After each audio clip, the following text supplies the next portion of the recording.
Hi friends, എല്ലാവർക്കും നമസ്കാരം. Cook with ലോല സതീഷിലേക്ക് സ്വാഗതം.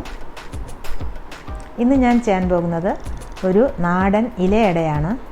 ഇത് ഒരു 4 മണി പലഹാരമാണ്. നാടൻ രീതിയിലുള്ള ഈ ഇലയട എൻ്റെ അമ്മ ഉണ്ടാക്കുന്ന അതേ രീതിയിലാണ് ഞാനിവിടെ ചെയ്തിരിക്കുന്നത്. അതെങ്ങനെയാണെന്ന് നമുക്ക് കാണാം. അതിന് ആദ്യത്തെ സ്റ്റെപ്പ് എന്ന് പറയുന്നത് ഇല വാട്ടിയെടുക്കണം. വാഴയില, നല്ല കഴുകി വൃത്തിയാക്കിയ ഇല ഇതുപോലെ ഫ്ലെയിമിൻ്റെ മുകളിൽ കാണിച്ച് വാട്ടിയെടുക്കണം. ചെയ്യുമ്പോൾ എല്ലാവരും ഒന്ന് ശ്രദ്ധിക്കുക. തീയാണ്, ഫ്ലെയിം അണഞ്ഞു പോകരുത്, സൂക്ഷിച്ച് ചെയ്യണം. നമ്മൾ അപ്പം ഉണ്ടാക്കുമ്പോൾ കീറിപ്പോകാതിരിക്കാൻ വേണ്ടിയാണ് ഇങ്ങനെ ഇല വാട്ടിയെടുക്കുന്നത്.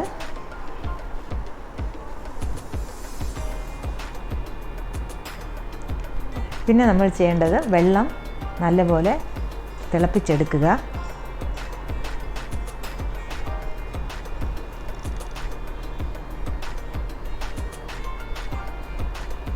അടുത്തത് നമുക്ക് മാവ് കുഴച്ചെടുക്കണം.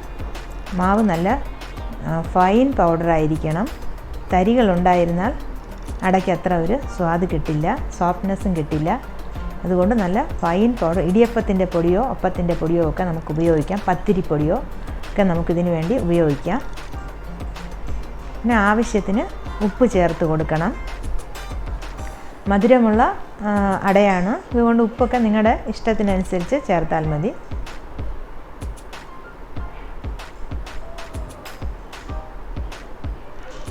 നല്ല വെട്ടിത്തിളച്ച വെള്ളമാണ് ഇതിൽ ഒഴിച്ചു കൊടുക്കേണ്ടത്.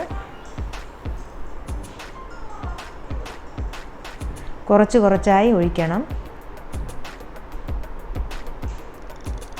വെള്ളമായി പോകാതെ ശ്രദ്ധിച്ച് ഒഴിക്കണം.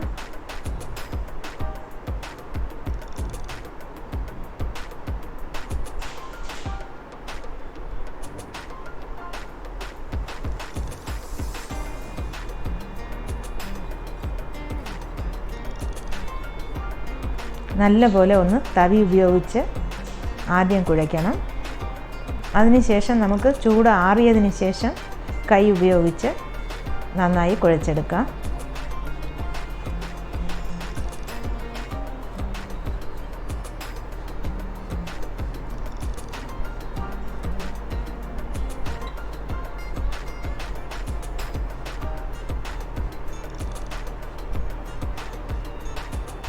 ഇത് വളരെ ഹെൽത്തി ആയിട്ടുള്ള അടയാണ്.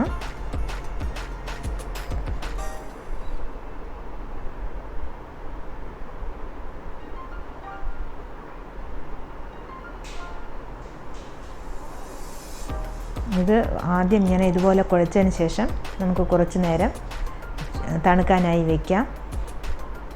തണുത്താൽ മാത്രമേ കൈ ഉപയോഗിച്ച് കുഴച്ചെടുക്കാൻ പറ്റുകയുള്ളൂ.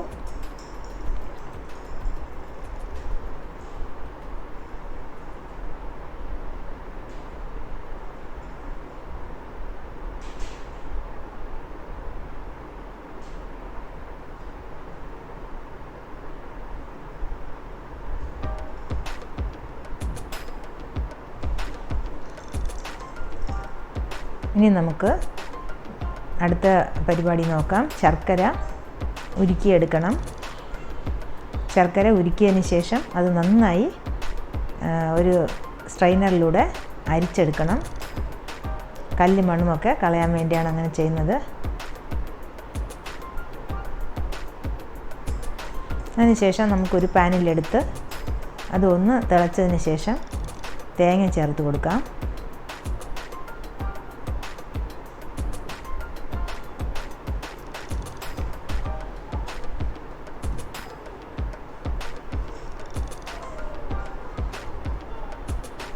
ഈ ഫില്ലിങ് നമ്മുടെ ഇഷ്ടത്തിന് എന്ത് വേണമെങ്കിലും ചേർക്കാം. പഴം വേണമെങ്കിൽ പഴം ചേർക്കാം. ഞാനിവിടെ അവലാണ് ഉപയോഗിക്കുന്നത്.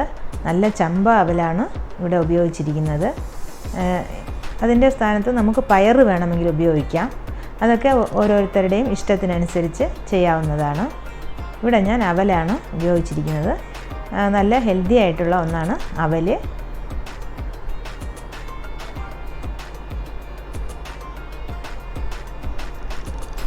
പയറാണെങ്കിൽ പയർ വേവിച്ചതിന് ശേഷം ഇതുപോലെ മിക്സ് ചെയ്ത് കൊടുത്ത് നമുക്ക് പയർ ഫില്ലിങ് ഉണ്ടാക്കാം.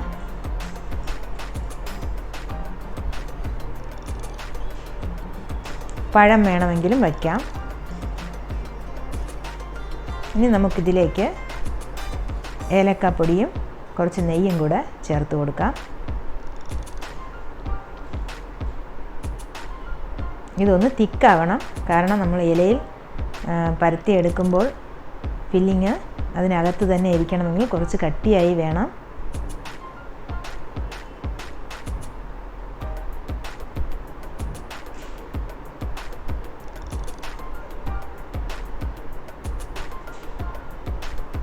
ഇനി ഇതിനെ നമുക്കൊന്ന് തണുക്കാൻ അനുവദിക്കാം. ഇത് തണുത്തതിന് ശേഷം നമുക്ക് അട ഉണ്ടാക്കാൻ തുടങ്ങാം. നമ്മൾ വാഴയിലേക്ക് കീറി പാകത്തിന് സൈസിൽ എടുത്തു വയ്ക്കണം.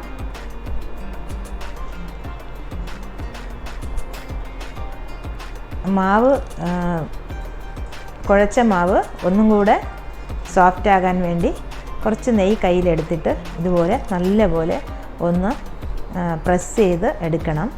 ചപ്പാത്തിക്കൊക്കെ മാവ് കുഴയ്ക്കുന്നത് പോലെ. എത്ര സോഫ്റ്റായി കുഴയ്ക്കുന്നോ അത്രയ്ക്കും അട നല്ല സോഫ്റ്റായി കിട്ടും.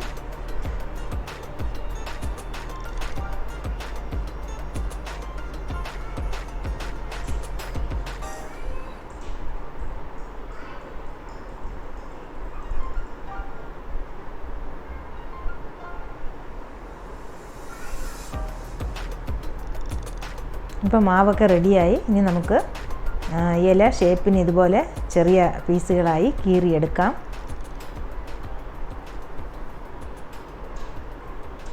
ആദ്യം മാവ് ഒരു ബോൾ പോലെ ആക്കി എടുത്തതിന് ശേഷം അതിനെ പരത്തിയെടുക്കാം.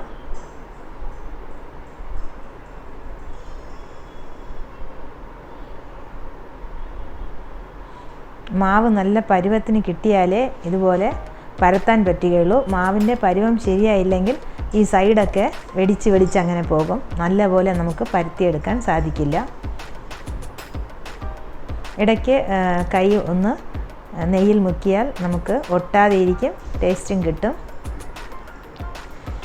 ഇനി ഫില്ലിംഗ് വെച്ച് ഇത് മടക്കുന്നതിന് ചെറിയൊരു ടെക്നിക്കുണ്ട്.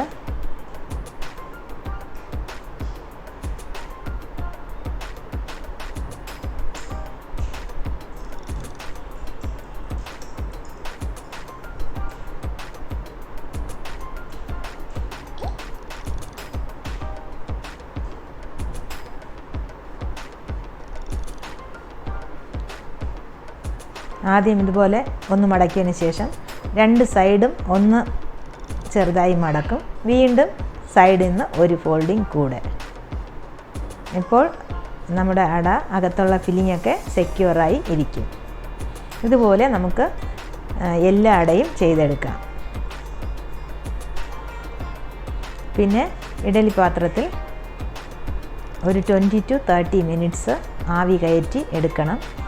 അപ്പോൾ നമ്മുടെ വളരെ സോഫ്റ്റ് ആയിട്ടുള്ള ടേസ്റ്റി ആയിട്ടുള്ള അട റെഡിയായി.